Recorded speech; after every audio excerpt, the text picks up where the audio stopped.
My name is Andreas Wissing. This is going to be a guide about sailing and the basics of sailing and what happens on water when you actually sail. It's going to include rigging, sailing, basics of sailing, wind directions, and some match racing. This is my outfit here that I normally use for sailing. It includes a full wetsuit, which I normally use in the winter or spring when it's a bit colder, and a pair of wet shoes, which I always wear.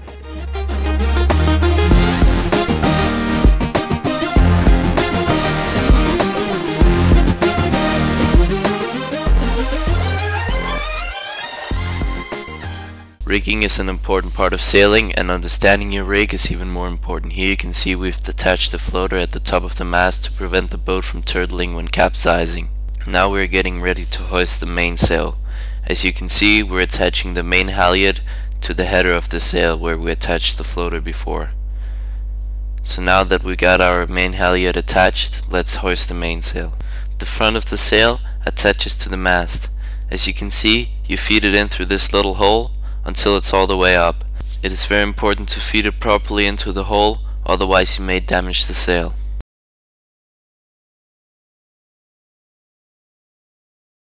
Now we're done hoisting our mainsail. When you're done, you just want to check that everything is clear and that the setting looks right. Now we want to go over to our back halyard and we want to tighten that up so the sail is nice and tight. Now we want to put on our main sheet. The main sheet is the rope that controls the mainsail, and as you can see, it hooks on two places on the boom. The main sheet is very important as it controls our mainsail, which is the biggest sail on the boat. Now that we're done with the main sheet, you just want to check that it works correctly. Now we want to get our jib ready. The jib is the small sail on the front of the boat. As you can see, you uncleat it and then you pull it out. It is very easy to pull out, and it's also very easy to control because it's a small sail. When you pull it out, you just make sure that you cleat it back in down there so it's. Now we want to put on our rudder. Our rudder is very important as it controls the boat. As you can see, you align it and just click it in, and you just want to make sure it works correctly. When the boat is in the water, you want to pull down the dagger board.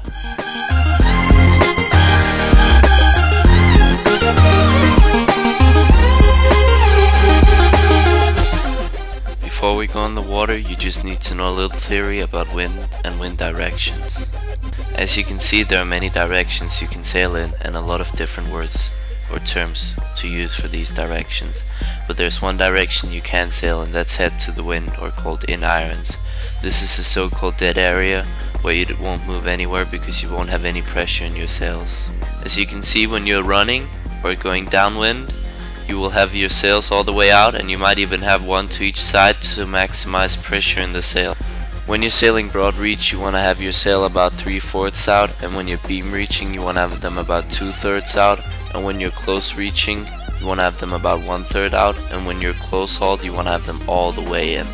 The one time where you might be in the dead area is before the start in a match race, to lie still on the line and be ready to launch off.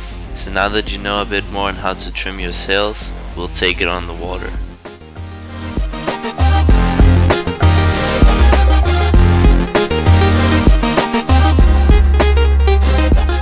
It's a nice November morning here on Lake Zug, and today we're going to do a bit of sailing. As you can see, the mountain Rigi here in the background.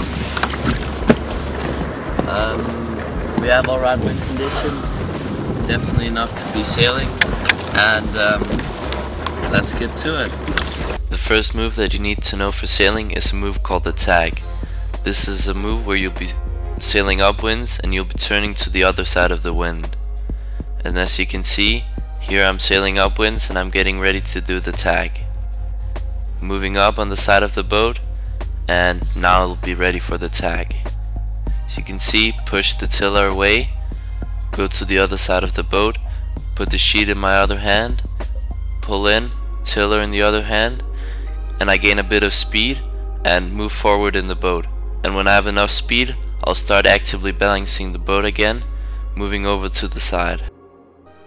The next move that you need to know for sailing is a move called the jibe. This is basically the opposite of tacking. It's where you turn away from the wind. And now you pull your tiller towards you, you go on the other side of the boat, you pull in on the main sheet, you grab the tiller in your other hand, you move forward again, and you start to balance the boat. This here is called sailing upwinds. This is where you steer as close to the wind as possible without going into the dead zone. As you can see,